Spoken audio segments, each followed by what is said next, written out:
Muy buenas tardes, mis queridos estudiantes. Nos encontramos una tarde más en la asignatura de Derecho Internacional Privado. Y hoy vamos a trabajar las lecciones 6 y 7 del programa. Tener en cuenta que, y hay que ponerse en situación, que nos encontramos en el sector de la ley aplicable. Recordar, en Derecho Internacional Privado tenemos tres clásicos problemas, tres sectores: el sector de la competencia judicial internacional, el sector de la ley aplicable y el sector o problemas relacionados con el reconocimiento y ejecución de actos jurídicos extranjeros en España o bien de actos jurídicos españoles en el extranjero.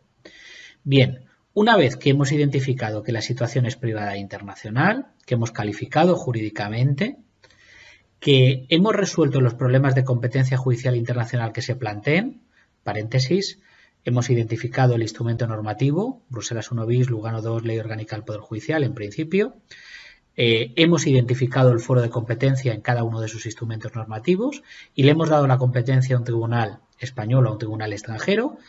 Hemos resuelto cualquier problema de carácter procesal, civil, internacional que se pueda plantear, problemas relativos al derecho aplicable al proceso, problemas relativos a lo que llamábamos los problemas de extranjería procesal, derecho a ser asistido por intérprete, el beneficio de justicia gratuita, y hemos resuelto los problemas de asistencia judicial internacional, obtención de pruebas en país extranjero y notificación de documentos judiciales o extrajudiciales. Es en ese momento donde el juzgador tiene que resolver, tiene que dictar una sentencia poniendo fin al litigio o al acto de jurisdicción voluntaria que se le ha planteado. Para poder resolver el contencioso o el acto de jurisdicción voluntaria que se le ha planteado, tiene que recurrir a un sistema, en este caso al sistema de derecho internacional privado. El objetivo de estas lecciones 6 y 7 es que reflexionemos acerca de cómo está conformado el sistema español de derecho internacional privado. Por un lado, tenemos que recordar algunas cuestiones que ya en la lección segunda anunciábamos cuando hablábamos de los componentes jurídico-materiales del sistema español. Tenéis que pensar que el sistema español de derecho internacional privado está integrado por principios, por métodos de reglamentación y por categorías normativas. Los principios, decíamos en aquella lección, que podíamos de alguna manera clasificarlos en principios estructurales o de construcción y principios de regulación o de solución. Los principios estructurales o de construcción eran principios, decíamos, vertebradores del sistema que informaban a las normas cómo tenían que resolver determinados problemas de derecho internacional privado, ¿no? Mientras que los principios de regulación o de solución, en definitiva, eran la propia solución, valga la redundancia, a la relación privada internacional o al litigio privado internacional que se planteaba, ¿no? Un principio estructural o de construcción podía ser la nacionalidad, podía ser el principio de proximidad o el principio de territorialidad, ¿no? El principio de proximidad es el que informa a la norma y le dice, oiga, tiene usted que resolver este problema concreto aplicando el criterio de la proximidad. Por ejemplo, el principio de proximidad es el que utilizábamos para resolver los problemas relativos a la responsabilidad civil extracontractual, cuando hablábamos, si recordáis, en competencia judicial internacional de los artículos 7.2 y 7.3 del reglamento Bruselas I bis o 5.354 del convenio de Lugano II. Decíamos, ante un litigio privado internacional derivado de una responsabilidad civil extracontractual, que conozca el órgano jurisdiccional del lugar donde se ha producido el hecho dañoso. En definitiva, el Forum Delicti Comissi, tribunales competentes los del lugar donde se ha producido el hecho dañoso, es principio de proximidad. Por contra, los principios de regulación o de solución no es que informan a la norma, sino que ya están insertados en la propia norma. Es decir, tú lees el precepto X y encuentras un principio. Por ejemplo, cuando hablábamos, si recordáis, en el convenio de Lugano II o en el reglamento Bruselas I bis de la sumisión expresa y de la sumisión tácita. Artículos 25-26, Bruselas I bis, a artículos 23-24, Convenio de Lugano II. Cuando decíamos, serán competentes los órganos jurisdiccionales libremente elegidos por las partes. Eso, en definitiva, es autonomía de la voluntad, ¿no? Eso es el principio de la autonomía de la voluntad. Eso implica que es competente el órgano jurisdiccional libremente elegido por las partes. Luego, en el propio tenor literal del 25 y 26, 23, 24, lo que encontramos que es el principio de autonomía de la voluntad.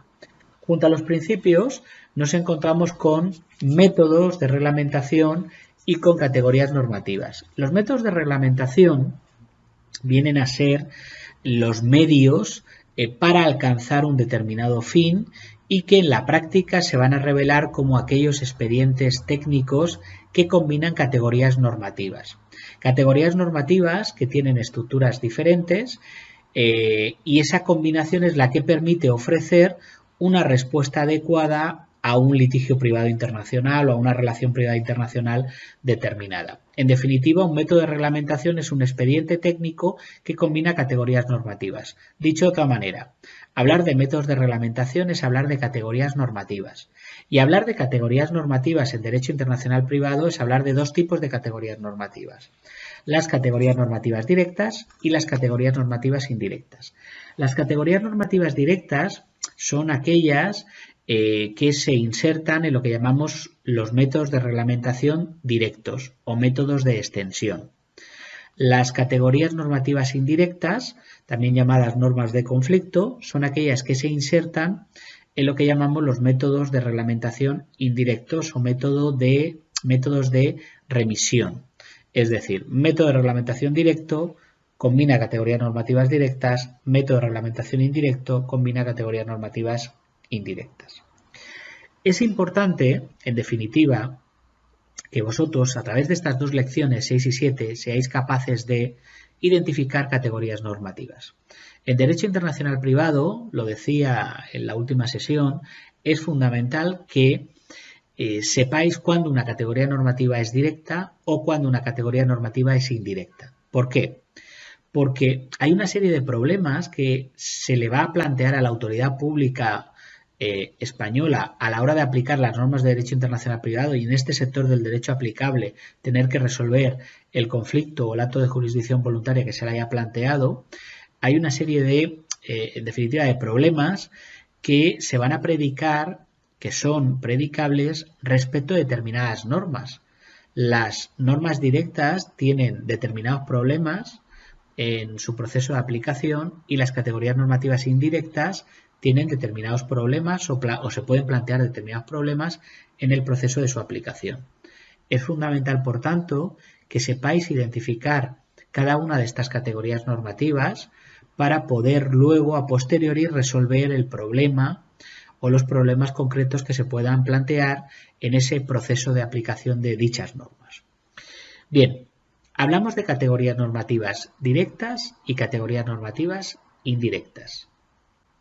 Tanto unas como otras, por su origen, pueden ser institucionales, convencionales y autónomas. Esto ya lo sabemos. Aplicamos la jerarquía de fuentes de nuestra disciplina que estuvimos trabajando en la lección segunda. Una norma será institucional, por ejemplo, si yo os planteo pues, el artículo, me lo invento, 255 del Reglamento de la Unión Europea 2021/114. Es un reglamento europeo, luego es una norma institucional. Reglamentos, directivas, decisiones, en definitiva, o tratados de funcionamiento, en definitiva, serán normas institucionales o comunitarias. Serán normas convencionales, será una norma convencional si yo os planteo pues, el artículo 221 del convenio entre España y Bolivia sobre asistencia judicial. Y será una norma autónoma si os planteo pues, el artículo 9.1 del Código Civil Español. ¿De acuerdo? Luego, lo primero que tenéis que hacer ante una categoría normativa, ya sea directa o indirecta, es identificar su origen. Institucional, convencional o autónoma. A continuación, nos vamos a detener en la diferencia entre una y otra. Mirad, tanto las normas directas como las normas indirectas, institucionales, de origen institucional, convencional o autónomo, son normas que regulan situaciones privadas internacionales. Es cierto, que tratan, lógicamente, de dar respuesta a una relación privada internacional determinada. La diferencia está en que una norma directa ha nacido para resolver una concreta situación privada internacional. Son normas que nacen para resolver una determinada situación privada internacional. que en el propio tenor literal de la norma vas a encontrar la situación privada internacional o la relación privada internacional que pretenden regular o la que pretenden dar solución. Luego, una norma directa es aquella en la que en el tenor literal de la norma encuentras la relación privada internacional, la situación privada internacional, la respuesta a esa situación privada internacional concreta que se haya planteado.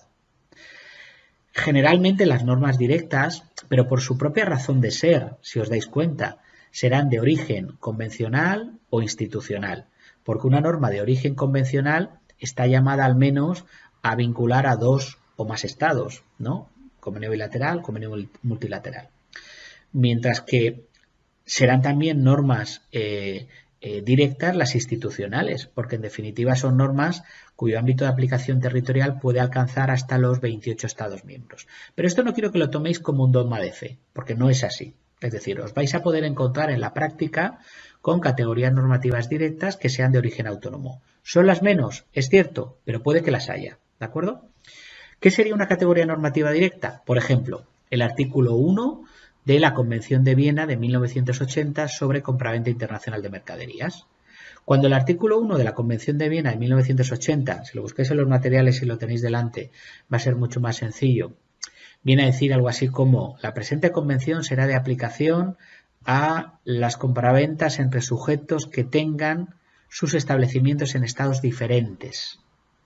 Compraventas de mercaderías entre sujetos que tengan sus establecimientos en estados diferentes. Pensar que el Convenio de Viena, en ese artículo 1, está pensando no en una compraventa de mercaderías, de cualquier mercancía, entre una empresa que está localizada en Alicante y otra que está localizada en Albacete.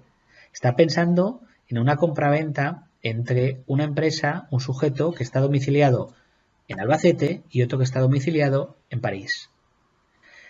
En el primer caso, si os dais cuenta, sería una situación doméstica, compraventa entre Alicante y Albacete. En el segundo, sería una compraventa internacional, Alicante, París. Como el artículo 1 de la Convención de Viena solo está pensando en las compraventas internacionales y en nada más, y en el tenor literal de la norma nos dice cuál es la solución, que a esas compraventas internacionales de mercaderías entre sujetos que tienen sus establecimientos diferentes se le aplica el Convenio de Viena, es decir, los artículos 2 y siguientes. El artículo 1 del Convenio de Viena es una categoría normativa directa. Las categorías normativas directas son denominadas también, por si os da por leer Derecho Internacional Privado en estos momentos, se denominan también normas materiales especiales de Derecho Internacional Privado. En definitiva, son normas que han nacido para regular situaciones privadas internacionales. Su razón de ser es regular una situación privada internacional. El artículo 1 del Convenio de Viena sería una norma convencional y además directa. Las categorías normativas indirectas son aquellas que regulan tanto situaciones privadas internacionales como situaciones domésticas. Es decir, son normas que originariamente nacieron para regular situaciones domésticas, pero que ese avance de las relaciones privadas internacionales, por los diferentes motivos que en su momento, si recordáis, comentábamos en la lecciones primera y segunda, ¿no? Sobre todo en la lección segunda, cuando tratábamos de justificar el porqué del sistema español de derecho internacional privado, ¿no? Y justificamos el hecho de que, bueno, pues el aumento de los movimientos internacionales, derivados de la sociedad del ocio o no, el que la gente pues salga a trabajar al extranjero, el que tengamos una apertura hacia el exterior provocaba que las relaciones privadas internacionales aumenten. Claro, nos encontramos con que el derecho siempre va un poco por detrás de los cambios que en la sociedad se producen, ¿no? Aumentan las relaciones privadas internacionales, nos cuesta llegar a la regulación de las mismas, no tenemos normas todavía que se han creado para regular esas nuevas realidades. Bueno, pues cojo normas que ya tengo para regular situaciones domésticas y las utilizo para regular esas nuevas realidades que son privadas e internacionales, ¿no? Luego, una norma, os cuento todo esto ¿para qué? Pues para que de alguna manera os pongáis en situación.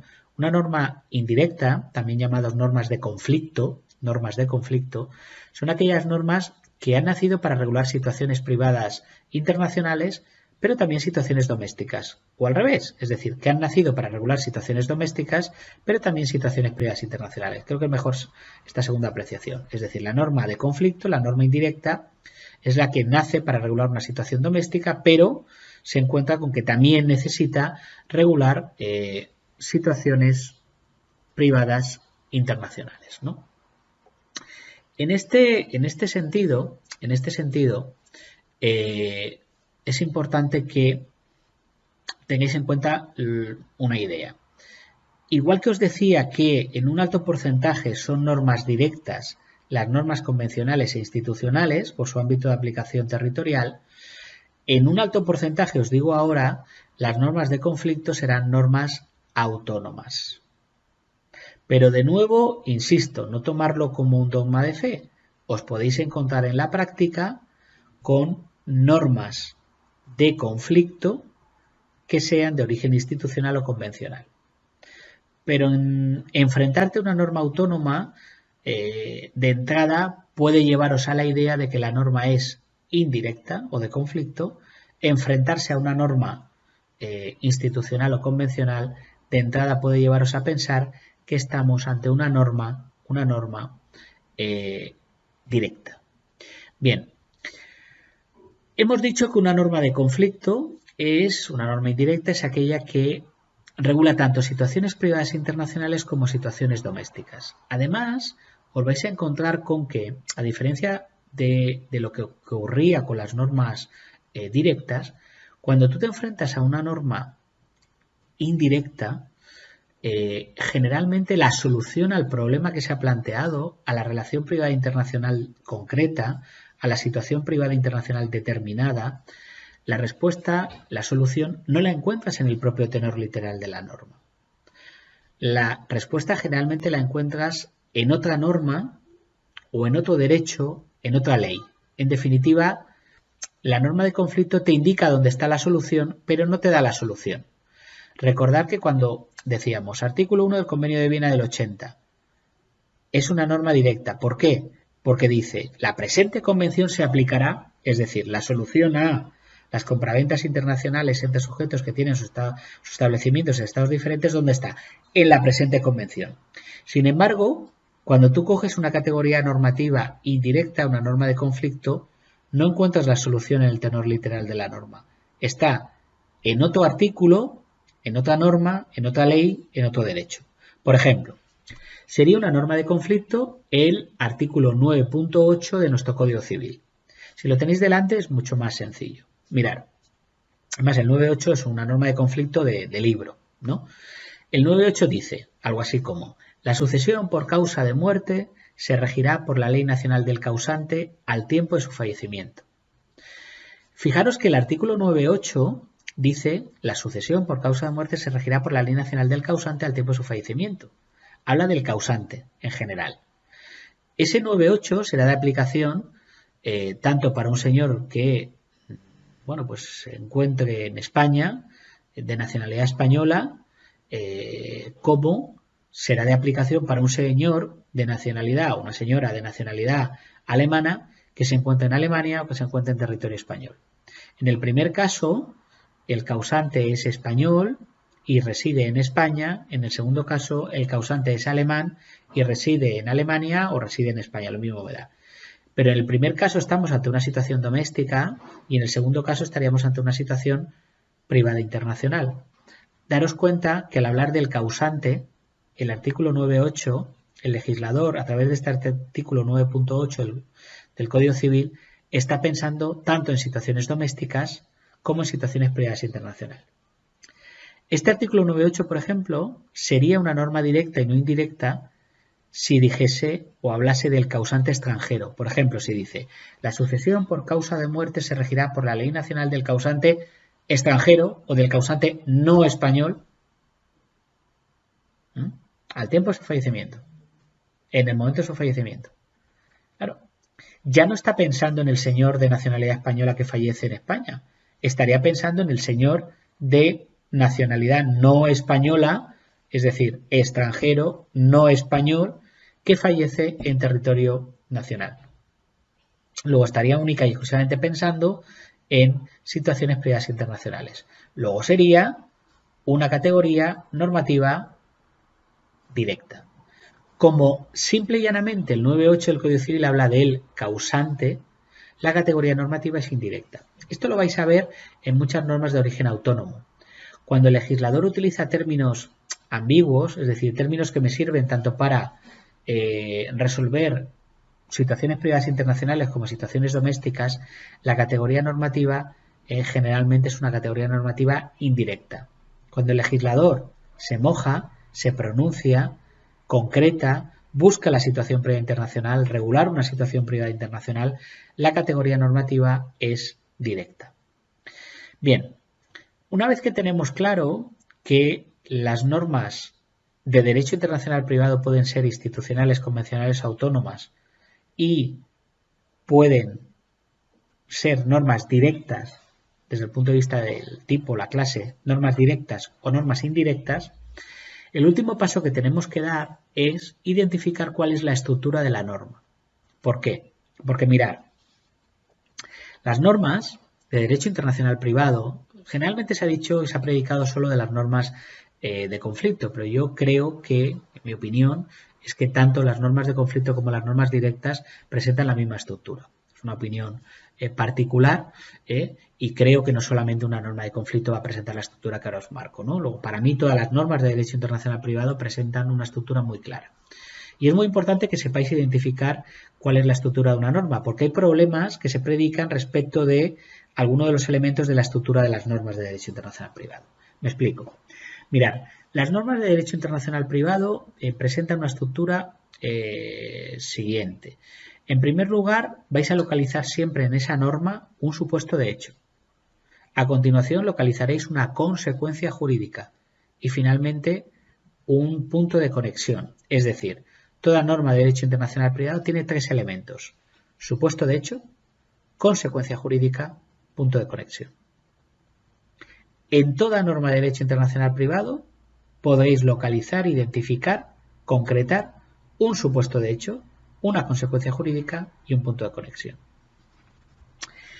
Cuando hablamos de supuesto de hecho nos referimos fundamentalmente ¿a qué?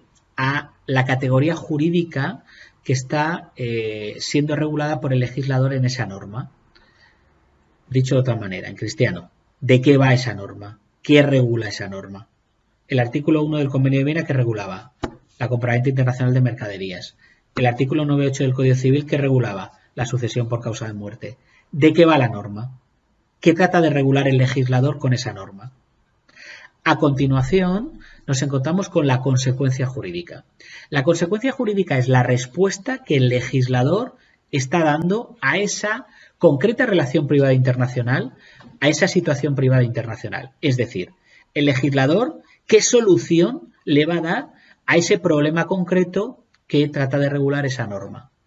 Por ejemplo, en el 9.8 del Código Civil, ¿qué decíamos? La sucesión por causa de muerte se regirá por la ley nacional del causante. La ley nacional del causante es la consecuencia jurídica, es la respuesta jurídica, es la respuesta que el legislador nos da, le da a ese problema concreto de derecho internacional privado que se plantea en ese artículo. En el artículo 1 del Convenio de Viena decíamos, la presente convención se aplicará. Por la presente convención se aplicará, el se aplicará, la presente convención, es la consecuencia jurídica. En definitiva, la consecuencia jurídica es cómo trata de regular, dicho de otra manera, cómo trata de regular el legislador ese problema concreto, cómo trata de solucionar ese problema concreto de derecho internacional privado, esa relación privada internacional concreta, ¿qué solución pretende darle al legislador? Y finalmente tenemos el punto de conexión. El punto de conexión es la vinculación que existe entre el supuesto de hecho y la consecuencia jurídica.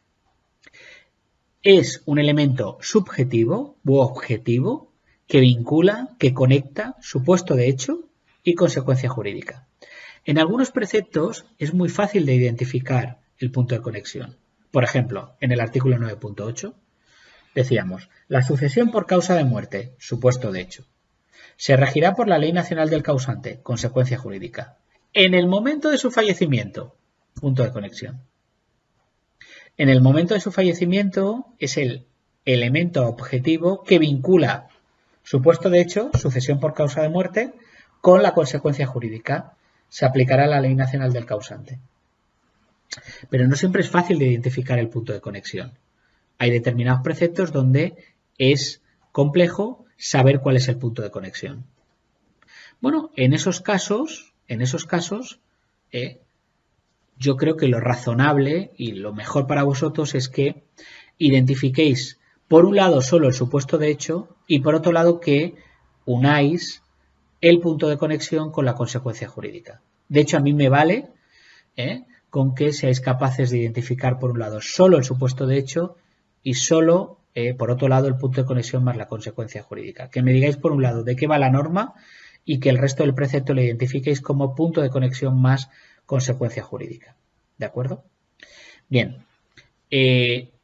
Os dejé unos ejercicios colgados en la pestaña de materiales en relación con estas lecciones 6 y 7. Se trata de una serie de artículos, ¿no? Los he transcrito, algunos, otros los he inventado, es decir, pero olvidaros de eso, que eso es lo de menos, ¿no? Una serie de artículos donde quiero que seáis capaces de identificarme estas normas, ¿no? ¿Vale? Que seáis capaces de concretar, atendiendo a su origen, si es una norma institucional, convencional o autónoma, y que señaléis si es una norma directa o indirecta, tipo de norma que es, de categoría normativa que es, y finalmente que identifiquéis su estructura, con esa idea de supuesto de hecho por un lado, punto de conexión más consecuencia jurídica por otro. A ver, la idea es la siguiente. Vamos a coger alguno al azar, ¿vale? Por ejemplo, el 8.1 del Código Civil. El 8.1 del Código Civil dice: las leyes penales, de policía y de seguridad pública obligan a todos los que se hallen en territorio español. Fijaros que este artículo 8.1 del Código Civil, que desde el punto de vista de su origen sería una categoría normativa autónoma, ¿de acuerdo? Habla de obligan a todos los que se hallen en territorio español. Luego, este artículo 8.1 está dirigido no solo a ciudadanos extranjeros, sino también a ciudadanos nacionales, porque habla de todos los que se hallen en territorio español. Esa idea de todos los que se hallen en territorio español nos lleva a identificar esta categoría normativa como indirecta. Estamos ante una categoría normativa indirecta, estamos ante una norma de conflicto, y como norma de conflicto, ¿qué es? No concreta el legislador si obliga si vincula a una situación o resuelve una situación doméstica o una situación privada internacional, porque tanto una como otra están bajo el paraguas de la propia norma.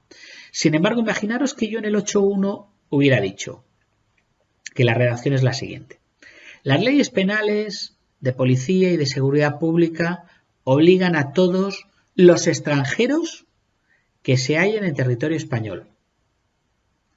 Obligan a todos los no nacionales que se hallen en territorio español. Este artículo 8.1 ya estaría pensado para obligar a un ciudadano ecuatoriano, colombiano, portugués, italiano o suizo. No estaría pensado para regular o para dirigirse a un ciudadano de nacionalidad española.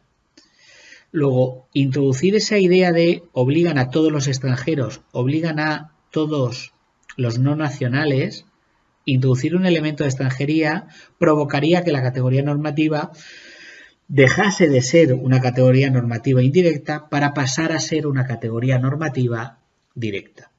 ¿De acuerdo? Nos quedaría por identificar la estructura de la norma. En este caso concreto, daros cuenta que es complejo. Dice: las leyes penales, de policía y de seguridad pública obligan a todos los que se hallen en territorio español. ¿Cuál es el supuesto de hecho? Hombre, pues el supuesto de hecho son las cuestiones relacionadas con las leyes penales, de policía y de seguridad pública. El punto de conexión y la consecuencia jurídica, el resto del precepto. Obligan a todos los que se hallen en territorio español. ¿Qué queréis precisar, concretar? Que podéis hacerlo, no hay ningún problema. Ahí estamos para resolverlo, ¿no?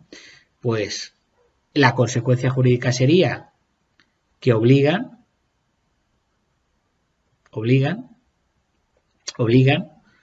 a todos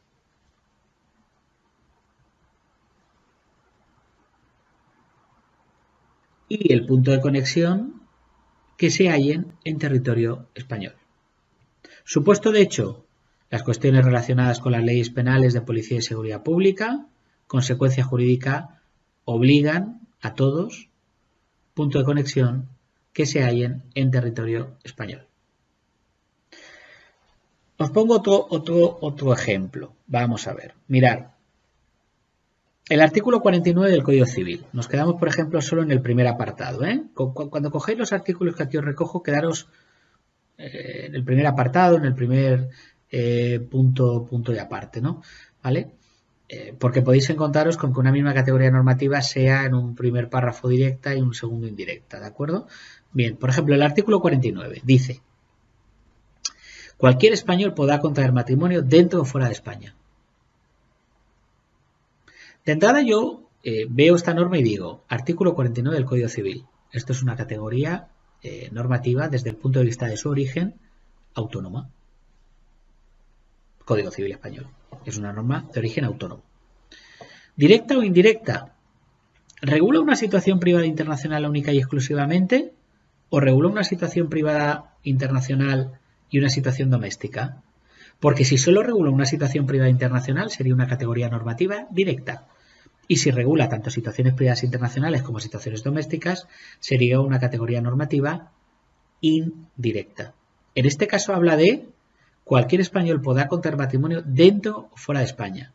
Si el español contrae matrimonio dentro de España, la situación es doméstica. Si el español contrae matrimonio fuera del territorio español, la situación sería privada internacional. Como cubre tanto unas como otras, este artículo 49 es una categoría normativa indirecta, es una norma de conflicto. Nos queda por identificar la estructura, supuesto de hecho, punto de conexión y consecuencia jurídica. Hemos dicho que basta con identificar solo el supuesto de hecho por un lado y que el resto del precepto sería el punto de conexión y la consecuencia jurídica. Pero bueno, en este caso, supuesto de hecho, ¿de qué va el artículo 49 del Código Civil? De la posibilidad de contraer matrimonio. Preguntaros siempre eso. Supuesto de hecho, ¿de qué va este artículo? De la posibilidad de contraer matrimonio. De las cuestiones relacionadas, decíamos antes, en el 8.1 con las leyes penales de policía y de seguridad pública.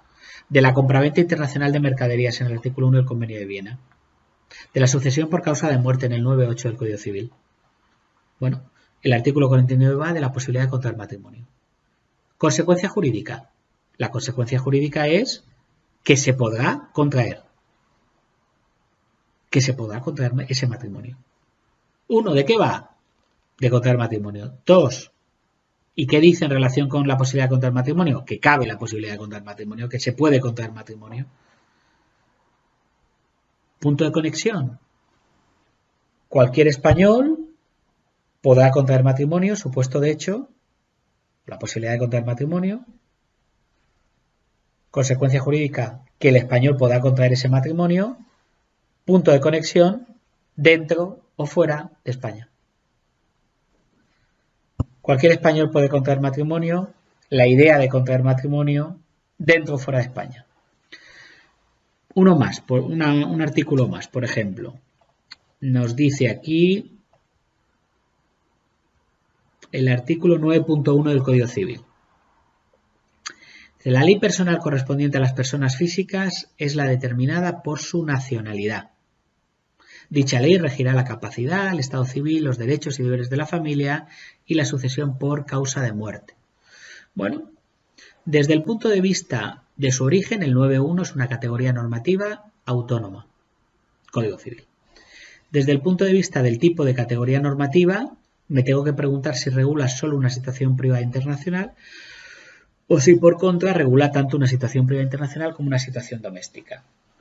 En este caso, el 9.1 está regulando, si os dais cuenta, tanto situaciones privadas internacionales como situaciones domésticas. ¿Porque habla de qué? De personas físicas, no concreta.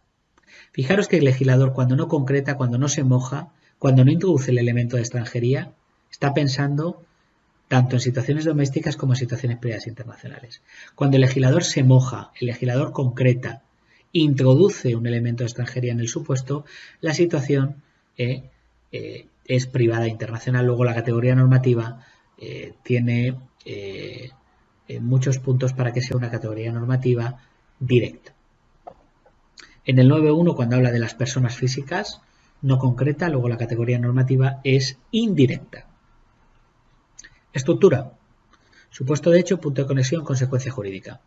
¿Cuál es el supuesto de hecho del 9.1? ¿Qué regula el 9.1? Pues el 9.1 regula las cuestiones de capacidad y estado civil, derechos y deberes de familia y la sucesión por causa de muerte. Consecuencia jurídica. ¿Cómo se regulan las cuestiones relacionadas con la capacidad, el estado civil, derechos y deberes de familia y la sucesión por causa de muerte? Recurriendo a la ley personal correspondiente a las personas físicas. Daros cuenta, es una categoría normativa indirecta. La respuesta, la solución al problema no está en el tenor literal de la norma. Daros cuenta que la respuesta al problema está en otra norma. En este caso, ¿dónde? En la ley personal correspondiente a las personas físicas. En el 8.1, ¿dónde estaba? Que la habíamos calificado de norma indirecta. En las leyes penales de policía y de seguridad pública. Bien, vuelvo al 9.1. Supuesto de hecho. Capacidad, estado civil, derechos y deberes de familia y la sucesión por causa de muerte. Consecuencia jurídica. Será de aplicación la ley personal correspondiente a las personas físicas. Punto de conexión. ¿Qué vincula, qué elemento subjetivo objetivo vincula supuesto de hecho, capacidad, estado civil, derechos y deberes de familia y la sucesión por causa de muerte con la consecuencia jurídica, es decir, la aplicación de la ley personal correspondiente a las personas físicas? Bueno, que esta vendrá determinada por su nacionalidad. Es determinada por su nacionalidad, es el punto de conexión entre el supuesto de hecho, en este caso la ley, la capacidad de estado civil, derechos y deberes de familia, sucesión por causa de muerte, y la consecuencia jurídica, la ley personal correspondiente a las personas físicas. Bien, no es tan difícil, de verdad. Es una cuestión de entrenamiento. En los ejercicios, ¿cómo? A ver. Me está diciendo aquí mi ayudante, a ver. Me está diciendo aquí mi ayudante que esta es una materia importante. Bueno, ya lo he dicho yo, que es una materia fundamental, sobre todo para luego ser capaces de resolver problemas que se planteen. Así que, y el ver el vídeo os va a ayudar a todo ello, ¿no?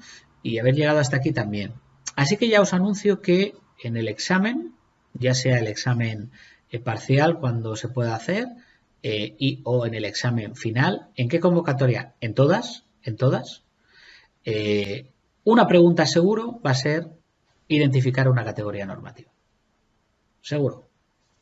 Le vamos a dar una puntuación al menos de un punto y un punto lo vais a tener si sois capaces, será una pregunta teórica, si sois capaces de identificar una categoría normativa. Yo os transcribiré una norma, real o inventada, y tendréis que decirme el tipo de norma que es, en cuanto a su origen, institucional, convencional, autónoma, la clase de norma que es, directa o indirecta y por qué, y la estructura de la misma.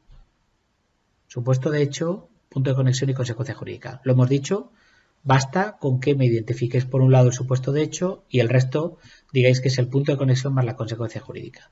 O bien, si queréis profundizar, que separéis los tres elementos, supuesto de hecho, punto de conexión y consecuencia jurídica. Bueno, motivados ya estáis acerca de la identificación de normas de estas dos lecciones 6 y 7. Para poder practicar, yo os invito a que resolváis los ejercicios que os dejé. Ya hemos hecho varios, ¿no? Lo tengo aquí delante, el 8.1, 8.1, 9.1, los hemos hecho ya, y el 49, ¿no? Bueno, pues nos quedan el resto. Os invito a que resolváis el 9.2 del Código Civil, el 107.2 del Código Civil, el 733 del Código Civil, el 1.4 del Estatuto de los Trabajadores y el 732 en su primer párrafo del Código Civil. 9.2 del Código Civil, 107.2 del Código Civil, 9.2 y 107.2 hasta el primer punto y coma, el 9.2 y el 107.2. el 733 del Código Civil, el 1.4 del Estatuto de los Trabajadores y el 732 del Código Civil en su primer párrafo. Los tratáis de resolver, ¿de acuerdo? Y la siguiente sesión la dedicaremos en parte a la resolución de, en parte o en su totalidad, ya veremos, a la resolución de estos ejercicios. Nada más, muchas gracias, nos despedimos un día más de todos vosotros, deseándoos muchísima salud para vosotros y para los vuestros, muchísima responsabilidad en estos momentos en los que nos encontramos y que sigáis trabajando Derecho Internacional Privado, porque en definitiva daros cuenta que mientras estudiamos y trabajamos Derecho Internacional Privado, pues nos estamos olvidando de otras cosas. Mucho ánimo, gracias, hasta la próxima sesión, un fuerte abrazo.